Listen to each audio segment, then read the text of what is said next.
Olá, seja muito bem-vindo ao Resolvendo Dilemas com Perla César. Mais uma vez estamos aqui com toda a segurança e todo cuidado.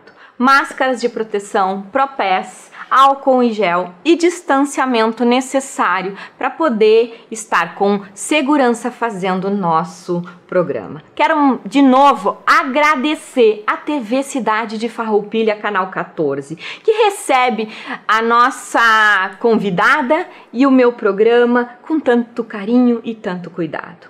Hoje eu estou trazendo para vocês a doutora Michele Xavier. Ela tem uma ONG em Caxias do Sul que, se eu errar o nome e o sentido, já peço desculpas aqui nesse momento e também digo para vocês que foi assim, um treinamento para minha pessoa, a palavra para tentar não errar. A doutora Michele Xavier, ela tem a ONG Protagoniza, que tem no seu conceito a interseccionalidade. Gente, que palavra difícil. E eu vou dizer para vocês assim, de coração, essa palavra é tão difícil quanto o tema que essa ONG trata. Por isso, eu quero assim que vocês recebam ela na sua casa e nos seus aplicativos, porque esse tema é o babado. Obrigada, doutora Michele Xavier, por estar conosco no Resolvendo Dilemas com Perla César. Eu agradeço o convite, né? É uma honra poder estar aqui conversando contigo, já assisto os teus programas. E sim, eu tenho essa ONG desde 2018, né? Com outras advogadas junto, e a gente tenta sempre falar da interseccionalidade porque nós primeiro nos entendemos como feministas, mas também entendemos que só o feminismo em geral, ele não abrange todas as mulheres. Então nós precisamos de um olhar mais apurado para que possa interagir junto à mulher periférica, as mulheres não brancas, né? Aquelas que estão em vulnerabilidade social, porque são as mais atingidas pelas violências e são aquelas em que as políticas públicas que nós temos atuando hoje no Brasil, elas têm uma dificuldade para chegar nessa mulher, né? Eu confesso para vocês que nesta caminhada que eu tive nesse ano, eu detectei, vivenciei e senti na pele muito disso que a doutora Michele está falando, que é a questão da dificuldade da inclusão social da mulher periférica. E esse termo de mulher periférica, assim como a interseccionalidade, ele veio parar no meu vocabulário e se torna tão real, porque não significa aquela pessoa que mora na periferia ou nos bairros.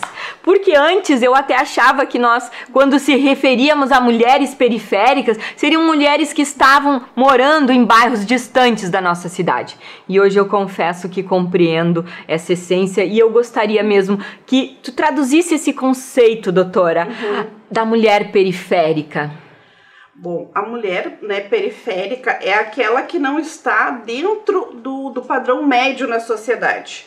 Ela não é uma mulher branca de classe média que tem a instrução, né, o terceiro grau completo, que seria a graduação. Ela não tem faculdade, ela geralmente nem tem o ensino médio, né, que a gente hoje em dia compreende. Geralmente ela tem só o ensino fundamental.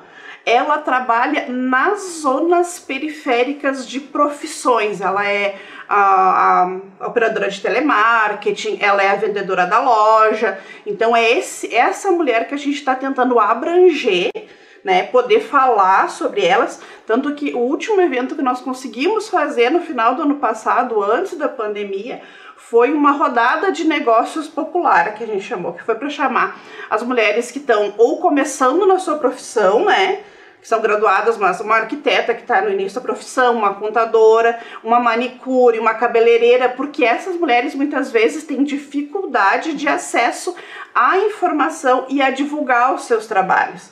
E delas também não entendem como é que eu vou fazer para ter mais clientes, como é que essa onda digital Então a gente fez um encontro, né, com elas, em que elas puderam levar os seus cartões, seus folders, conversar sobre a sua profissão, sobre as suas dificuldades, né, para poder ampliar os seus negócios, né? Que é uma dificuldade dessas mulheres. Muitas vezes elas não têm acesso nem à informação e nem à mídia, a marketing do seu próprio negócio, né?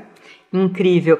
Eu pedi para a doutora Michele trazer essa explicação, porque quando você escuta a palavra interseccionalidade, você acaba pensando só na conotação sexual do processo e não na realidade que é essa condição de não conseguir se encaixar no meio das nossas regras sociais atuais, dos padrões que a nossa sociedade nos impõe. E não é porque elas não querem, é simplesmente porque não foram talvez dotadas, não nasceram com as qualidades que essas regras sociais exigem, né? Eu brinco que se pra mim, eu uso esse jargão às vezes, que sou loira, vivo em uma classe média baixa, mas vivo em uma classe média, não é fácil.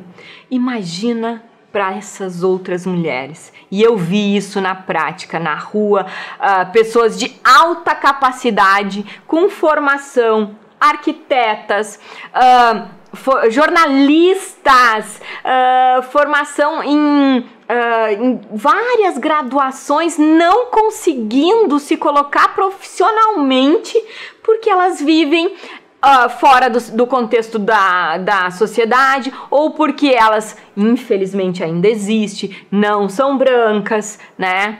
A cultura nossa tem isso, é um dilema, infelizmente. A gente não está aqui para julgar, nem para condenar nada, doutora Michele, e sim para expor, né? E eu percebo o quanto é difícil para as pessoas perceberem que isso ainda faz parte da nossa cultura e que depende muito mais de nós. É claro, as políticas públicas precisam trabalhar e encontrar essas mulheres, mas a primeira mudança está em nós entendermos a realidade do que aquilo que nos cerca. Eu disse antes, fora do ar, eu confesso para todo mundo que me pergunta qual foi o meu maior aprendizado nesta minha caminhada deste ano. O meu maior aprendizado foi que eu vivia com um óculos cor-de-rosa. Eu não tinha ideia do que era a vida dessas pessoas que não estão inseridas ou que estão à margem do que é o trabalho formal, do que é o trabalho inserida nos meios profissionais como a gente vive hoje, né? Então eu digo para vocês, a minha caminhada me mostrou que eu posso e devo tirar essas minhas lentes cor-de-rosa e começar a olhar o mundo com lentes mais adequadas, vamos dizer assim. Apurar a nossa visão, né? Porque isso, eu sempre coloco, quando eu faço curso de formação, eu sempre coloco o racismo e a misoginia, né, que é acreditar que a mulher ela é um ser menos dotado de inteligência, um ser menos capaz, elas são estruturais. O machismo e o racismo são estruturais. Eles vêm antes de nós. Nós somos ensinados que as pessoas não brancas são menos capazes e nós somos ensinados que as mulheres são menos capazes.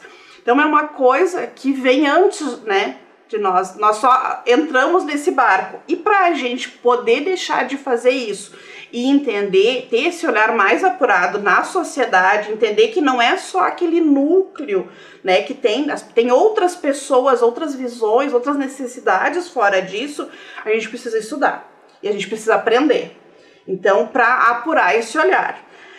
Como é que a gente vai fazer isso? A gente vai participar de cursos de formação, a gente vai ler sobre o assunto, a gente vai procurar as pessoas que falam muito bem, como Djamila Ribeiro, sempre indico ela, como Silvio de Almeida, que é um outro advogado, que ele fala sobre racismo estrutural, para a gente entender que tiveram leis que priorizaram brancos e denegaram para os negros. Tipo, No ano de 1940 tinha uma lei chamada Lei da Vagabundagem, que se as pessoas negras estivessem, ela foi propriamente usada para que os negros que não tinham empregos formais não ficassem perambulando na rua. Só que tinha uma lei anterior a essa que não se podia dar trabalho formal para os negros. Os negros foram tirados da escravidão diretamente para os guetos, porque eles não podiam comprar terras e eles não podiam estudar, porque tinham quem quisesse colocar seus filhos numa faculdade, tinha que ter terras. E aos negros eram negadas as terras. E dentro dessa estrutura, a mulher, então, ficou um pouco pior, porque ela sequer saía de dentro de casa, né? Hoje em dia, qual é o resultado de tudo isso? O resultado é que uma mulher branca, com a mesma função de trabalho de um homem, ela vai receber, em média, no mínimo 20% a menos do salário. E uma mulher negra, na mesma colocação, ela chega a receber 70% a menos. Então, isso interfere muito. E até hoje eu estava assistindo uma aula da professora Alice Bianchini, que é uma advogada, que ela estuda tanto a interseccionalidade quanto o feminismo. E ela disse que uma grande orquestra, não me recordo o nome agora, mas a americana, ela fazia as audições para entrada dos músicos, né? Novos músicos serem aceitos naquela orquestra. O que acontecia? Se via que entravam muitos homens e muitas mulheres ficavam de fora. E eles começaram, então, a fazer as audições às cegas. Tu só ouvia a música do instrumentalista, tu não via a pessoa. E a partir daí foram aceitas muito mais mulheres. Então, assim, com certeza, por isso e por outros vários estudos que tem, quando tu é mulher, tu já tem uma barreira, e quando tu for mulher negra, a barreira é um pouco maior ainda. Então essas pessoas ficam à mercê, né, de alguns preconceitos anteriores, a sua capacidade, mostrar a sua competência. E isso daí não é justo, né? E é por meio de políticas públicas, né, de enfrentamento e combate. A gente não está dizendo aqui, muitas vezes eu vejo pessoas dizendo assim, essa história de dívida histórica, eu não tenho dívida histórica nenhuma para pagar. Eu sou filho de imigrantes, os imigrantes vieram para cá e trabalharam, né, não passaram nenhum dia sem trabalhar, sem se esforçar. Sim, eles vieram e realmente o povo imigrante, principalmente aqui dessa nossa região, que são os italianos, eles são merecedores, né, de tudo que eles obtiveram. Só que o que a gente está dizendo? Que enquanto imigrante foi te dado uma possibilidade de trabalho, ainda que injusta e quase escravista, foi te dado uma oportunidade de trabalho, foi te dado terras e uma dívida enorme para pagar, sim. Mas do negro sequer foi dada essa possibilidade. Eles foram impedidos. Houveram leis dizendo que o negro não podia comprar terras e que ele não podia trabalhar, ele não podia trocar o seu esforço de trabalho por dinheiro. E depois ele não podia estudar. E hoje em dia a gente vê o quê? Uma maioria absoluta de pessoas negras, né, dentro das favelas, e as pessoas, a elite composta do nosso país, ela é basicamente branca. Porque as leis foram projetadas assim. Não é que o negro se esforçou menos e que as pessoas brancas se esforçaram mais, né? Isso a gente diz no geral. É que realmente a estrutura, né, foi feita dessa forma. E até isso acontece, eu acredito muito, porque infelizmente a questão da criação das leis passa pela consciência do criador delas, né? Então acredito que esse seja um dos detalhes que levou. E também essa coisa de que é anterior até tudo isso, né?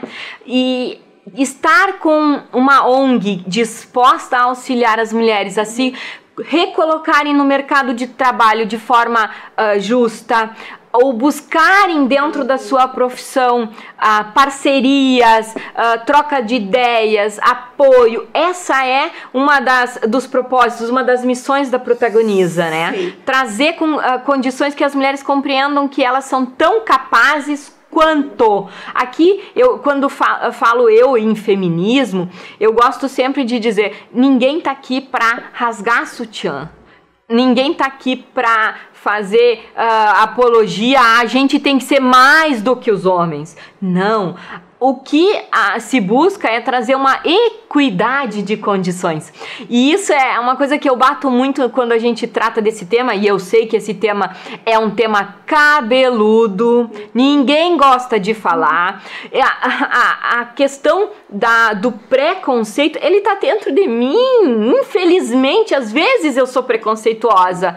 E é uma coisa tão automática, tipo, eu tô no trânsito e hoje eu tenho falado muito de trânsito porque eu tenho dirigido muito com essa questão do meu trabalho, e eu tô atrás de alguém e aquela pessoa não anda, e a primeira coisa que vem na minha cabeça, doutora Michele, é uma mulher, né? E às vezes nem é, só que aquele preconceito, né, já tá dentro de mim, da minha cabeça, aquilo. E eu acho que isso tem muito dentro de todos isso, claro, com graus muito maiores, porque realmente você percebe que tudo que é feito às cegas facilita a capacidade do executor e não o julgamento do físico ou do estético, né? E eu vejo que hoje, outro exemplo muito interessante é o que a Luísa Trajano está fazendo, né? Com as contratações dela para a Magazine Luiza, trazendo uma equiparidade, buscando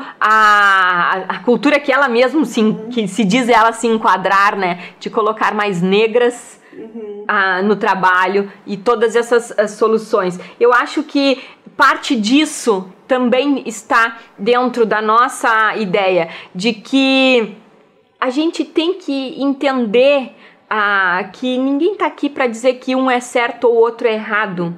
A gente está aqui para construir juntos a mudança, porque não vai ser dizendo que o branco é ruim, ou que nós vamos transformar a vida da mulher negra, da mulher que é periférica, da mulher que não conseguiu estudar porque não teve como, porque ela tinha ou que cuidar dos filhos, dos parentes, ou que ela tinha que fazer o serviço da casa de alguma forma, porque só o sustento do restante da família não dava.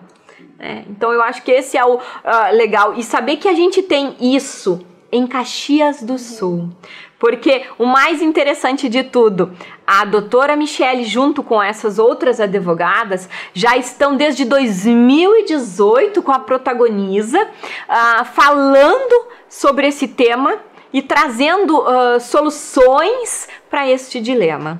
E 2021 vem grande aí, doutora. Olha. Grande. Eu tenho muitas esperanças para que esse tipo de tema e a ONG possa ser destaque, principalmente porque 2021 é o ano de Anita Garibaldi. Uma mulher branca, ok, né? Deram-se destaque a ela, porque se nós formos pesquisar, existem muitas outras guerreiras também negras, mas Anita Garibaldi é uma representação feminina que lutou e batalhou pelos seus ideais e tem dentro dela isso, e nós estamos entrando no ano do seu bicentenário. Acredito que vai ser uma forma muito positiva da gente trazer mais pessoas para ouvir um pouco mais sobre esse tema. Quero que tu diga para nós assim, efetivamente, como eu, Perla César, ou a sociedade pode se envolver, trazer ou participar da Protagoniza. Olha, a gente basicamente começou com Protagoniza muito simples, muito direto. A gente dizia quase que eu fazia terapia em grupo, né? Então, porque a gente faz rodas de conversa com mulheres, né? Com um cafezinho, com um chimarrão, com um bolinho para conversar sobre as demandas delas, né? As ansiedades, o que elas passavam. E a gente, quanto trabalhadora do meio jurídico, falava sobre os direitos dela. Desmistificava essa coisa do feminismo. Que o feminismo não é uma guerra contra o homem. É apenas para dizer estamos aqui, somos capazes. A gente só quer ser qualificada e interpretada dentro da nossa capacidade mental e dos nossos recursos próprios. E não que o nosso sexo biológico nos defina, né? Porque enquanto mulher tu não vai poder fazer isso ou aquilo. E tu falaste da Anita Garibaldi. A Anita Garibaldi foi a primeira feminista, né? Porque o que ela queria fazer? Né, aqui no Rio Grande do Sul, ela queria lutar junto, né, do marido dela, dentro da revolução que ela acreditava, pelos ideais dela. E aí, naquela sociedade da época, o que se dizia? Mulher, fica em casa, tu teve um filho, fica em casa, tu vai cuidar da tua família. Tu é responsável pela sanidade mental dessa criança, né? E é o que hoje ainda acontece, né? Imagina, hoje eu estava vendo decisões jurídicas de um advogado em 1891 e outro, um juiz, desculpa, em 1891 e um juiz em 2005, os dois usando o mesmo argumento, que a mulher ela é mais adepta, mais apta aos serviços domésticos e ao cuidado da prole. Aí tu diz assim, gente, passou mais, né? 1891 para 2005. E eles estavam usando os mesmos argumentos, que é dada à mulher, né, mais capacidade para dentro do lar. Infelizmente, nós ainda cuidamos das nossas filhas da mesma forma. Nós ainda vamos instituir dentro delas, desde pequena, que o cuidado com o lar e com os filhos, porque nós damos bonecas, nós damos brinquedos domésticos, né, micro-ondas, vassourinha, porque daí a gente vai já instituindo dentro dela, né, do interior dela, que a ela cabe o cuidado. Então, eu já tive uma situação até dentro da minha própria família, e uma tia contando, o fulaninho começou a brincar de boneca. Eu disse, não, tomei a boneca dele. Aí eu faço o questionamento, por que não a boneca? Né? Então, eu queria, às vezes a gente diz, repete-se tanto uma mentira que ela se torna uma pseudo-verdade, né? Qual é o problema do menino brincar com uma boneca? Porque ele vai se tornar um pai, né? Então é esse cuidado, por que não? Então eu acho que começa, né, para ajudar o protagonista, para ajudar todas as mulheres, né, sejam elas brancas, pretas, indígenas, a gente precisa repensar, se reconstruir e conversar. O diálogo, né, eu digo que o diálogo é a chave de tantos caminhos, então a gente precisa dialogar, enfrentar isso. Quando as pessoas disserem, tinha que ser mulher no trânsito. E a gente tem a informação. Tá, mas então por que o seguro é mais barato para a mulher? Né? Então não é sempre a mulher que é ruim no trânsito. Então coisas desse tipo. Porque hoje eu estava ainda conversando com a menina e disse, as pessoas estão numa época em que estão confundindo opinião com conhecimento. Né? Seja em questão a pandemia, uso de máscaras ou não, isolamento social não funciona. Então, assim, se os profissionais de saúde, cientistas da área estão dizendo nós precisamos de isolamento, nós precisamos de máscara, a nós, enquanto restante da sociedade, cabe acolher. Na minha opinião, a máscara não adianta nada. Não é uma opinião, tu tá ferindo o direito de outras pessoas, a saúde, né, de outras pessoas. Então, é muito importante a gente saber ouvir. Eu acho que estamos num momento, assim, que saber ouvir quem tem conhecimento, quem sabe do que está falando. Então, a gente também teve uma onda muito grande em relação a macular, né, a ferir o que é feminismo de verdade. A gente tem ondas de pessoas interessadas que o feminismo seja seja visto de uma forma ruim. As mulheres que queimam sutiã, que andam pelada, que não é uma coisa, é uma forma de dizer, olha, não acreditem nela. E hoje em dia eu digo, se você, mulher, não se sente confortável com a palavra feminismo, é porque ainda não entendeu ele de verdade. Porque não existe como qualquer coisa, como qualquer ideologia política, como qualquer coisa no mundo, existem várias pessoas dentro do feminismo e várias vertentes do feminismo.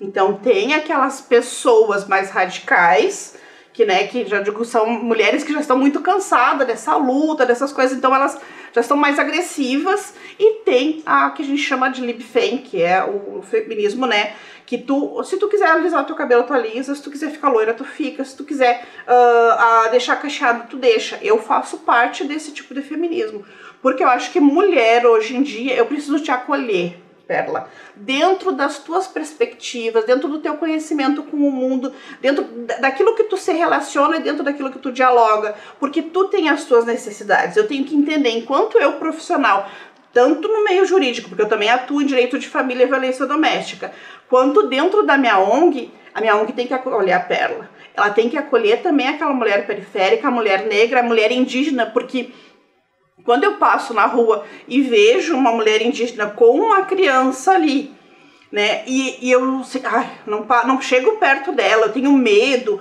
ou eu não quero ajudar, ou eu digo que ela não trabalham, olha aí, ficam pedindo esmola. Então, e que tal eu entender essa necessidade?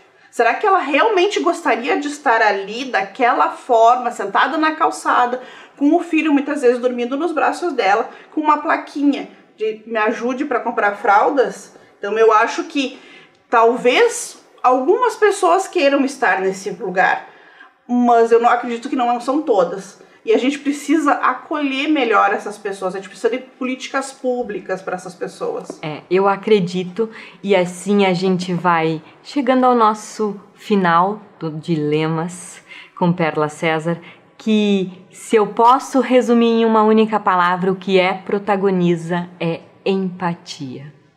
Doutora Michele Xavier, obrigada por estar conosco neste momento, neste programa.